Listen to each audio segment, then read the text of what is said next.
Nós tínhamos um córrego no fundo da casa, que eu colocava a panela no fogo e levava um punhado de farinha com uma peneira e ia no córrego buscar as piabas quando a gente queria comer um peixe frito.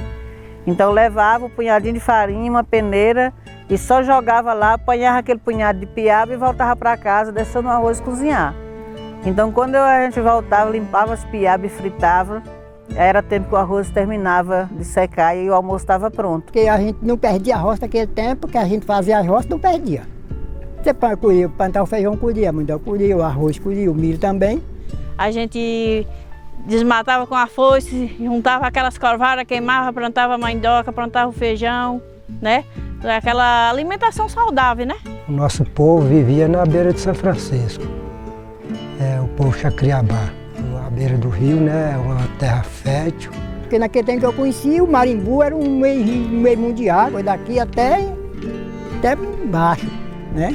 E agora a tendência é diminuindo, só secando e vai encoendo e o mato tomando conta. Eu conheci o mato muito verde, muito bom, muita caça, muita coisa, peixe hoje não tem. Hoje, se for lá no córrego, você precisa de uma máquina, de uma retro, uma máquina pesada para poder tirar a quantidade de areia existente dentro desses córregos. E hoje, você para colher uma coisinha tem que ser mais na beira do molhado. Se você plantar lá no cerrado, já foi. Porque não tem mais raiz de pau, não tem nada para segurar a terra. Não existe mais as árvores, não existe peixe, não existe caça, está acabando tudo. E daqui 10 anos nós estamos sem água, porque a água está indo embora. Na região da gente tinha muita nascentezinha e tinha muita água. Agora a nascente secou e a gente tem a aldeia lá que está muito em falta de água, sabe? Com muito sofrimento.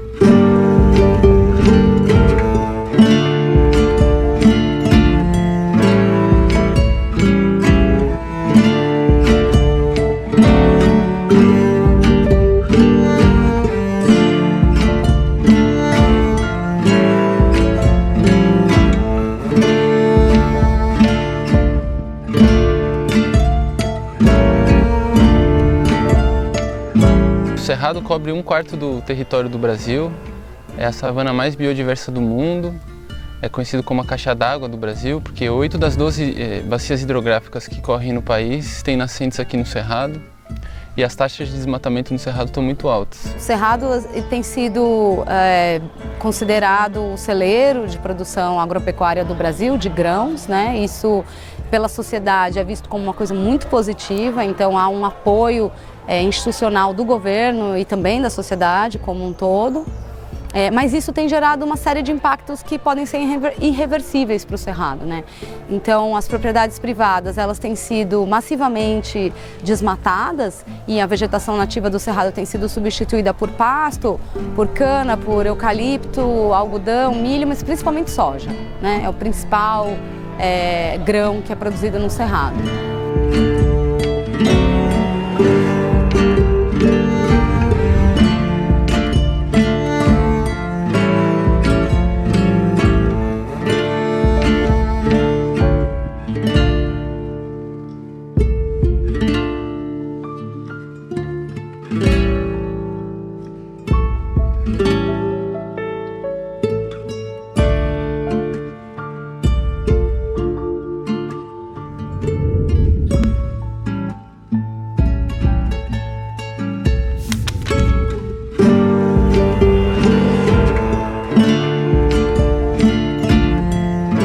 Para falar do oeste da Bahia, em qualquer lugar que você chega, as pessoas falam, é uma grande área de produção de soja, de milho e algodão. E as pessoas? E a diversidade regional? Antigamente, assim, lá atrás, na época de quando meu pai era criança, não tinha isso, né? Falava a solta do gado. Porque o gado que era soltado na Bahia, eles iam para o Goiás. Então todo esse chapadão na parte de cima era cerrado em pé. Com a chegada do agro, ele foi empurrando essas comunidades. Aí foi preciso fechar as áreas coletivas, as mínimas. Existe gente que nesse vale que vocês vieram magiando aí há mais de 300 anos. Gente assim, muito nesse formato de criadores e agricultores. Se vai retratar a história das comunidades indígenas que viviam aqui, aí tem milhões de anos que eu não saberia precisar essa data. E aí, não é que todo mundo solta. Quem solta é menos. Mas a solta é uma das atividades que está dentro do território. Você vê aqui, se você olhar da janela, você vai ver, logo aqui tem umas roças. Então todo mundo que mora na beira desse rio, ele é agricultor ou agricultora. Então ele precisa da água para produzir sua roça. O rego são os pequenos canais, né, que o povo tirava do rio, pequenos rios que o povo tirava para poder garantir a agricultura familiar. Então assim, eles tiravam o rego no braço mesmo, na força, para poder fazer suas plantações, que é esse pequeno canal que é retirado do rio. E aí, o interessante é que esses regos, eles são ancestrais, né? Através dele é que molha as plantações. E aí é aquela molhada por inundação, né? Que molha por inundação, a água desce diretamente para o rio novamente. De quando o Estado é Estado, as comunidades são mais velhas do que o Estado brasileiro. O Estado brasileiro não tem 300 anos. E nós, enquanto fechei, nós estamos aqui há 300. Enquanto indígena e descendente de indígena quilombola, nós estamos aqui desde quando o Brasil é Brasil. Então, o Estado ele é criança em comparação às comunidades. O cerrado ele é enorme, ele tem uma diversidade de frutos e animais que infelizmente estão se acabando por conta do desmatamento, das queimadas. Quando a gente perceber, quando a gente compreender, quando o Estado brasileiro compreender que o território é um todo, nós somos o território, entende?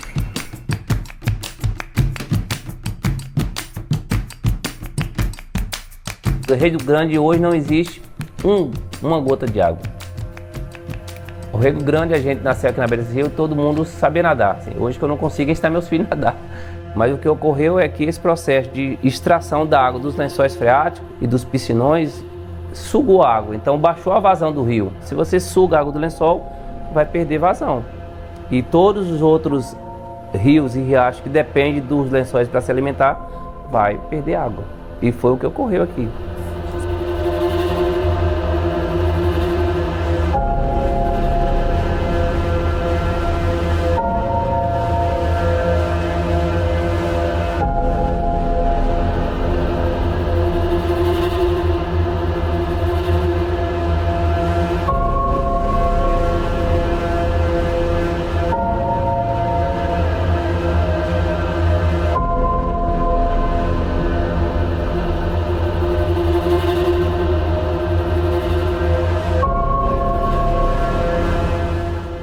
Agora está vindo a grilagem verde. Eles não querem para desmatar, mas fazem CIGEF, faz tudo em cima das nossas áreas. Então todas as áreas de fecho hoje em dia estão sobrepostas de tudo que não presta. Então as fazendas elas estão tomando conta, pegando esses fechos, que é onde a gente protege, fazendo reserva legal deles. E aí não é só o CIGEF que eles fazem. Eles instalam guaritas, colocam um monte de pistoleiro, proíbe os fecheiros de entrar na área, se não for a resistência, não entra. A nossa comunidade ela foi invadida por grileiros e a gente não sabe como, mas eles conseguiram fazer uma grande desmatada dentro de uma área da comunidade, dizendo que tem uma liberação legal. É isso que a gente não consegue entender, como funcionam as leis ambientais, sendo que a área nem pertence ao tal grileiro.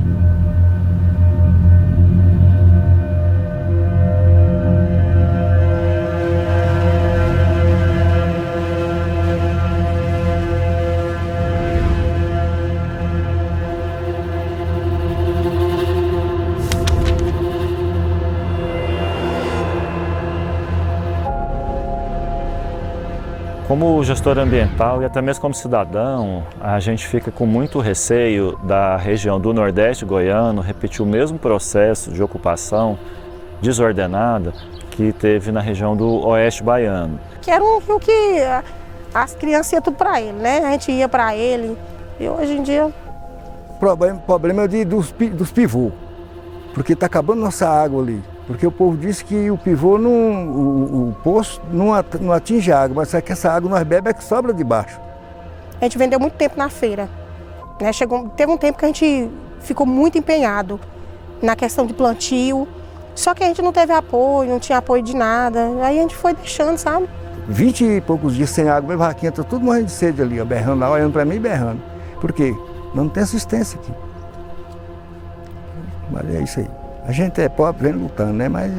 E a gente não consegue produzir sem água, não tem como. Sem água não dá para plantar. O Código Florestal tem uma relação muito complexa com o Cerrado ao permitir que as reservas legais sejam só de 20% no bioma. Isso não quer dizer que os proprietários eles tenham direito a desmatar 80%. Essa eu acho que é a grande discussão que a gente precisa fazer. E o código ainda carece de implementação no bioma, sobretudo em termos de transparência, proteção das águas, proteção dos direitos dos povos também.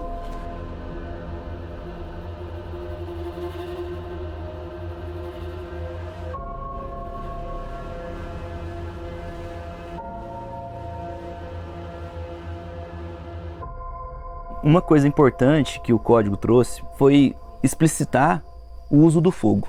Então isso é um passo muito importante para o reconhecimento do uso do fogo, né? Isso trouxe, principalmente para nós que trabalhamos com gestão do fogo, trouxe uma segurança para conversar com o produtor sobre o fogo, né? E mostrar para ele, né, que nem todo fogo é ruim. O refúgio de vida silvestre Veredas do Oeste Baiano, a gente tem feito queimas prescritas na região do refúgio. Já tem aproximadamente 5 anos das primeiras queimas que foram feitas de fato. A gente fazendo essa queima agora, na época certa, quando vier um incêndio, ele não vai atingir com tanta força, né?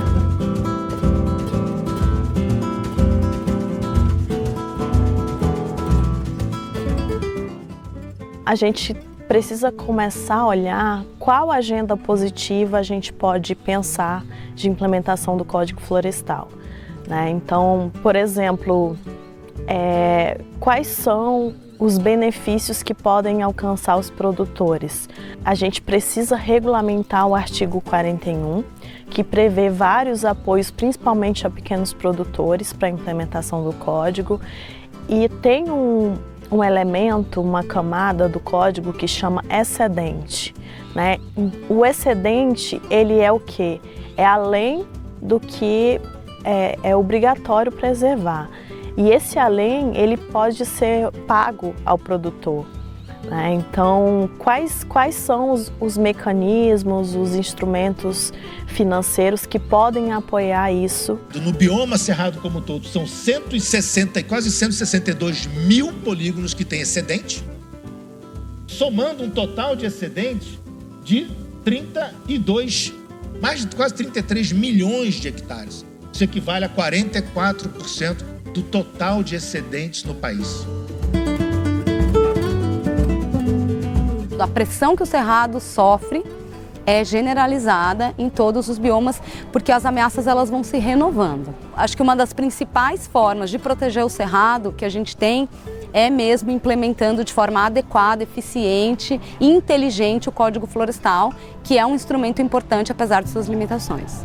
O Estado precisa cumprir sua missão, precisa fazer valer as leis existentes e a população e a sociedade ter a consciência da importância de manter esse espaço ambiental de pé. Com relação às leis ambientais, eu posso dizer com toda sinceridade que ela é muito bonita, às vezes no papel. Às vezes no papel.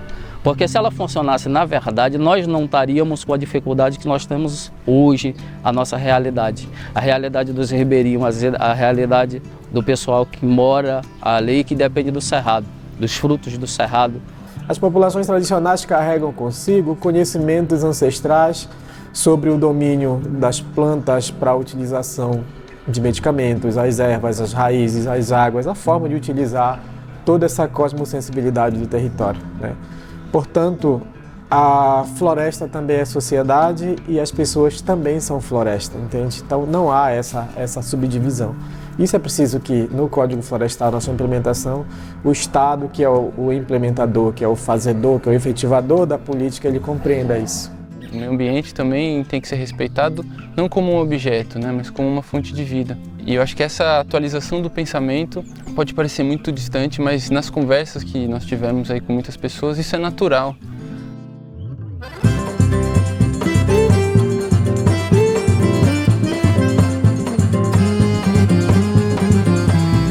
Central do Cerrado ela surge da constatação dessas organizações comunitárias que historicamente têm o domínio sobre o manejo, né, do território, da biodiversidade local, da lida com os produtos, conseguem coletar, processar, conservar e transformar isso em produtos bacanas, mas tem muita dificuldade para comercializar. Ao mesmo tempo, o mercado quer adquirir esses produtos como o baru, piqui, o babaçu, jatobá, o coquinho azedo, a mangaba, cagá, e tem muitos outros que ainda são pouco conhecidos pela população. A gente entendeu que era necessário ter uma organização no meio para fazer essa promoção e comercialização dos produtos de forma coletiva, uma vez que individualmente, dificilmente, cada organização dessa no interior do interior conseguiria chegar nos mercados. Nós somos produtores de sementes crioulas. Essas sementes são as sementes nossas mesmo, que a gente planta, nós temos para nosso consumo e repassa para outros agricultores. Hoje as pessoas coletam muita semente que, se o CMBio não tivesse na região e já tinha ido embora também, não tinha essa coletatividade que tem hoje, e acaba sendo um meio de vida para muitas famílias aqui na região, muito mesmo. As áreas de roça que a gente cuida, a gente planta no lugar que não é cerrado. Por causa que no cerrado isso é mais para fruta e planta medicinal, que é onde é que a gente cuida do cerrado para a gente colher as plantas medicinal, que hoje nós temos uma casa de medicina tradicional lá no nosso povo, Jacriabá, onde é que faz os remédios natural. Onde é que tiver aberto você poder produzir, pode produzir, né? Tanto para a gente como para os animais. Mas como eu tenho aqui, como eu preservei aqui, piqui, xixá, manga, os animais vêm comer aqui. Eu acho que o cerrado é uma das nossas únicas chances de futuro, né? A gente está realmente sofrendo um momento bastante apocalíptico e a gente tem uma chance de sequência de vida conservando os nossos biomas, né? E o cerrado, como um bioma central no Brasil, que se comunica com todos os outros biomas, é um bioma que tem uma estratégia, é um bioma estratégico para a conservação de todos os outros biomas. Então, para mim, o cerrado é um passaporte para o futuro, é uma passagem para o futuro. É no meio do cerrado que está tudo aquilo que dá para tirar sobrevivência. E até muitas nascentes, ela vem até mesmo do cerrado. A gente aqui dá na época da coleta, e tudo que coleta é do cerrado. Se o CMBio não tivesse implantado aqui na cidade, hoje nós não conseguiríamos também ter essa preservação e esse meio de rendimento. Então, o cerrado, para mim, eu defino hoje como vida.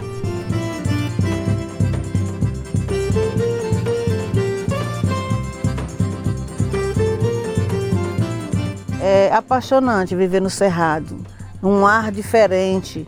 O ar do cerrado é diferente, é fresco. Assim, a vida do cerrado ela é sustentável. O cerrado é uma bênção na vida de quem conhece ele. É uma mãe, é um pai, um amigo, é tudo. O cerrado é tudo. O cerrado é onde tem tudo. Lá onde tem a cagaita, o piqui, o jotobá, que o povo estão pegando a semente do jotobá, que é remédio. O baba-timão é remédio. A gente tem que preservar, filmar, para eles não botar fogo, não de matar. Muito bom o cerrado.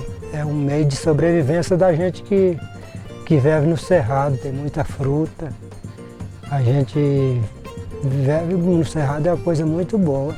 O cerrado para mim representa tudo, né? A vida, o meu lugar de fala, né? Tanto que o cerrado tem cara de mulher. É vida, que é do cerrado onde se brota água, né? Onde está centralizada as nascentes, onde está centralizada a vida. Então o cerrado para mim é vida, porque a água é vida. Do cerrado a gente tira tudo, até os remédios caseiros a gente tira do cerrado. Então, para mim, o cerrado é uma biodiversidade completa em tudo. Você alimenta e você cura no cerrado, sem contar com aquela força, aquela energia que o cerrado em pé dá para as pessoas. O cerrado é uma forma de sobrevivência, né? É uma forma de sobrevivência. Sem o cerrado, o que vai ser da gente, né? O cerrado é tudo. Para mim é tudo. Eu tenho mais cuidado com o cerrado, né?